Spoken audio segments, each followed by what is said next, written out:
No one helped the mother and son after the husband's death until a military officer saw them. Under the relentless glare of the midday sun in a quiet Texas town, a single mother knelt on the cracked pavement, clutching her 6-year-old son tight. Their faces were streaked with dust and tears, their clothes worn and torn from days of wandering.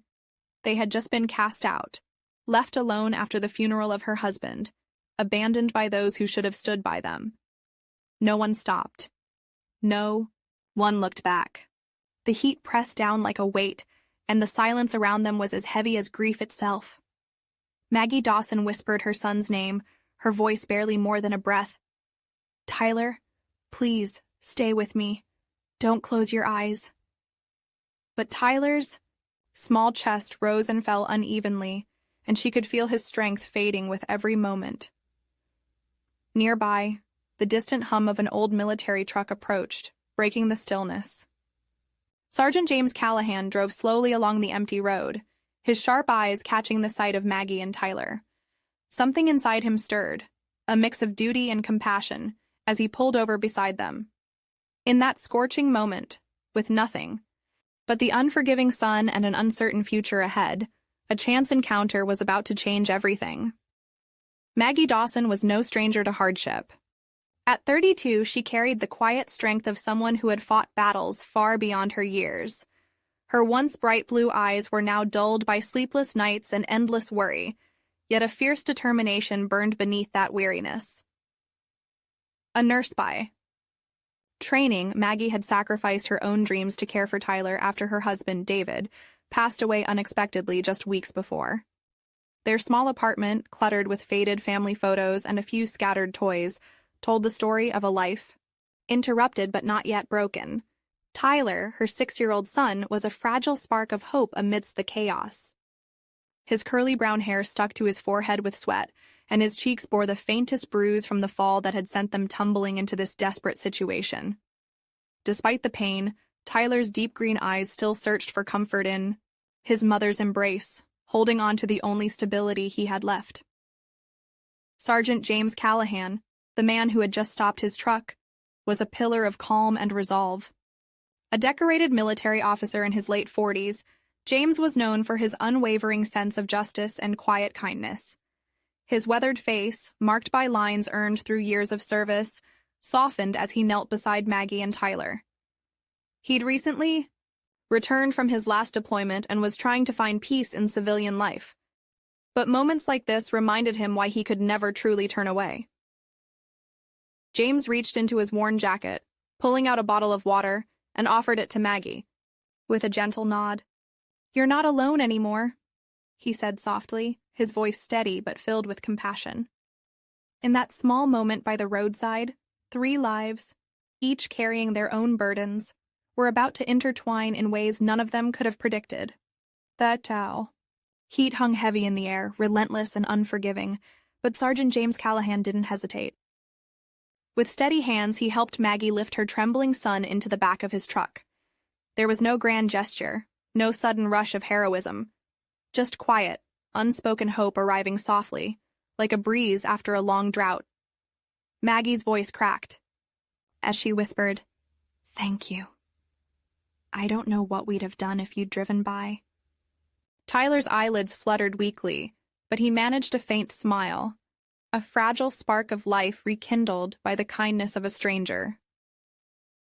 James started the engine, the truck rumbling to life under the scorching sun.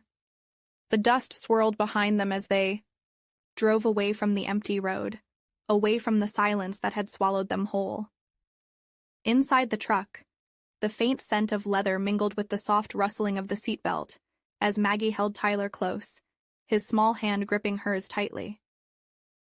James glanced in the rearview mirror, eyes softening as he saw Maggie's face, etched with exhaustion but marked by a quiet resilience. "We'll get you somewhere safe," he said firmly, his words carrying the weight of a promise, not just a hope. There was no sudden change, no instant miracle, but the presence of someone who cared, someone who stopped to listen and act, began to thaw the frozen edges of Maggie's fear. In that simple act of stopping, of seeing them, James became the first flicker of light piercing through their long, dark night. And sometimes, that flicker is all it takes to ignite a new dawn. The truck rumbled down the quiet country road, leaving behind the harsh glare of the sun and the cruel emptiness where Maggie and Tyler had been abandoned. Inside, the air felt different, quieter, safer, as if the world itself had softened around them.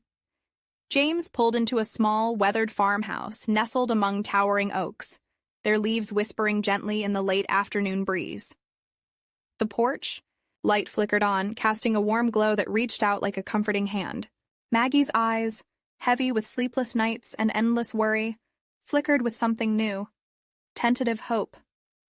Inside, the house was simple but welcoming. Soft blankets were spread over the worn couch, and a kettle hummed quietly on the stove. James moved with practiced ease, fetching water and bandages, gently tending to Tyler's swollen arm. Maggie watched him, feeling the knot of tension in her chest begin to loosen. As Tyler stirred, blinking away the pain and confusion, Maggie sank into a chair, her hands clasped tightly in her lap. The walls, lined with old photographs of soldiers and family, seemed to hold stories of their own, stories of courage, loss, and healing. For the first time in days, Maggie allowed herself to breathe, to feel the weight of grief and fear give way to a fragile peace. Tears slid down her cheeks, not from despair, but from the relief of being seen, of being safe, if only for a moment. James sat quietly beside her, offering no empty promises, only the steady presence of someone who understood pain but refused to let it define them. "You're stronger than you know," he said softly, his voice steady like the ground beneath their feet. "And you're not alone." The morning air was thick with tension as Maggie stood just outside the courthouse. Steps, clutching Tyler's hand tightly. Her heart pounded, not from fear, but from the weight of everything that had been denied to them for so long. This was the moment the silence would break, the lies would be challenged, and the truth finally told. Inside, the courtroom buzzed with whispered conversations. The room was dominated by somber faces, some curious, some skeptical, others hardened by years of legal battles. Across the aisle sat the representatives of the late husband's family, their expressions cold, untouched by the years of suffering Maggie and Tyler had endured. James was there too, standing solid and unwavering like a rock amidst the storm. His military bearing gave him a quiet authority, one that made the room sit up and take notice. The judge entered, and the gavel struck down sharply, demanding attention and respect. Maggie's lawyer began, voice steady but passionate, laying out the story of neglect, betrayal, and the ruthless cast-out she and Tyler had suffered after the funeral. She spoke of broken promises, stolen inheritance, and the cruelty of a family that turned their backs on their own flesh and blood. Every word echoed through the chamber like a drumbeat, awakening a sense of justice long overdue. Then the other side rose, slick, rehearsed, and cold. They painted Maggie as unworthy, unstable, even undeserving of compassion. They questioned her every move, her character, her grief. The courtroom felt like a battlefield, with Maggie and her son caught in the crossfire of greed and prejudice. But then James stood. His voice cut through the tension, calm, firm, undeniable. He spoke not just as a military officer, but as a witness to their pain and resilience. He recounted how he found them broken and beaten, yet fighting to hold on. His testimony wasn't just facts. It was a mirror reflecting the truth they tried to hide. Tyler, small but brave, clutched his mother's hand and whispered, "Mom, it's okay. We're going to be okay now." The judge's eyes softened as the weight of the truth settled like a quiet storm. The courtroom held its breath as the final arguments were made. This was more than a legal battle. It was a fight for dignity, for recognition, for a chance to rebuild what was torn apart. When the gavel finally struck, it wasn't just a sound of decision, but a resounding victory of truth over injustice. Maggie's shoulders relaxed for the first time in months. Tears streamed freely, not just of pain, but of triumph. The courtroom emptied slowly, but Maggie felt like she was stepping into a new world, one where the heavy shadows of the past no longer held her captive. Outside, the sun was warmer, the air sweeter, and for the first time in months, hope felt real. She knelt down beside Tyler, pulling him into a tight embrace, feeling the steady rhythm of his heartbeat against her chest. It was a quiet promise that they had survived the storm, and that now they could begin again. James approached them, his military uniform crisp but his eyes soft with genuine care. "You're stronger than you know," he said quietly, placing a hand on Maggie's shoulder. "This is just the beginning." Maggie looked up at him, her voice catching with emotion. "We lost so much, but today feels like a second chance." Tyler, still small but brave beyond his years, smiled shyly and whispered, "Mom, do you think we can finally have a home that's really ours?" She nodded, tears glistening but full of relief. "Yes, baby. A place where you're safe, where we belong." In the days that followed, Maggie and Tyler began rebuilding their lives. Each small victory, a steady job, a welcoming community, a warm bed, was a brick in the foundation of their new beginning. But more than that, it was the quiet moments between the noise. Tyler's laughter echoing through their small apartment, the shared dinners where they talked about dreams instead of fears, the gentle healing that only time and love could bring. Maggie realized that the true legacy of her late husband wasn't the wealth or the estate. It was the resilience she and Tyler carried in their hearts. That resilience, forged in pain and tempered by love, was stronger than any obstacle they'd faced. One evening, as the sun dipped low and painted the sky in shades of gold, Maggie stood by the window watching Tyler play in the yard. She whispered, a soft prayer, not for what was lost, but for the future they were creating. A future where they weren't defined by tragedy, but by the strength and love that carried them through. This was their rebirth. Their recognition, not just by the courts or the world, but within themselves. They had survived. They had fought.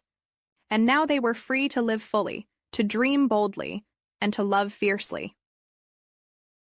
Months had passed since that fateful courtroom day, and Maggie's life had transformed in ways she never imagined possible. The wounds of the past were still there, scars etched deep, but they no longer defined her or Tyler. Instead, those scars became symbols of strength, reminders of battles fought and won. Their small home was filled with warmth now. Laughter, hope, and the quiet rhythm of ordinary days lived with extraordinary courage. Maggie had found work at a local community center, helping other families who faced hardships similar to hers. Each story she heard strengthened her resolve, reminding her that pain could be a bridge to healing, not just a barrier. Tyler thrived. Too, his once shadowed eyes now bright with curiosity and joy. At school, he was known for his kindness, for the way he never hesitated to stand up for others. Maggie watched him with pride, knowing that the love they shared had rewritten his story, and hers. One afternoon, as the sun cast long golden rays, through the kitchen window, Maggie unpacked a box she had kept hidden since the funeral. Inside was a photo album, old letters, and a small, worn military medal that had belonged to her late husband. Tears blurred her vision as she traced the edges of the medal with gentle fingers. This was their legacy, not just the battles, but the transformation that followed. The love that survived the darkest moments and grew stronger. The courage to face the future, no matter how uncertain. From the ashes of loss had risen a new purpose. Maggie realized that their journey wasn't just about surviving, it was about thriving. About building a life where hope wasn't fragile but fierce, where every step forward was a tribute to those who had been lost and a promise to those yet to come. As twilight settled outside, Maggie stood by the window, watching Tyler play in the yard, his laughter a melody of rebirth.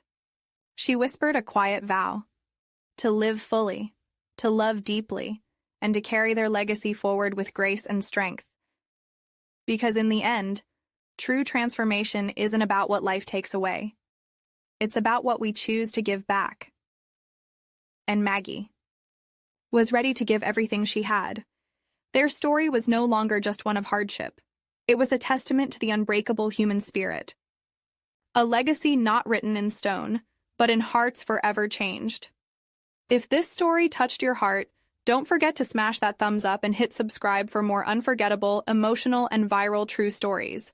We want to hear from you. Drop a comment and tell us where in the world are you watching from.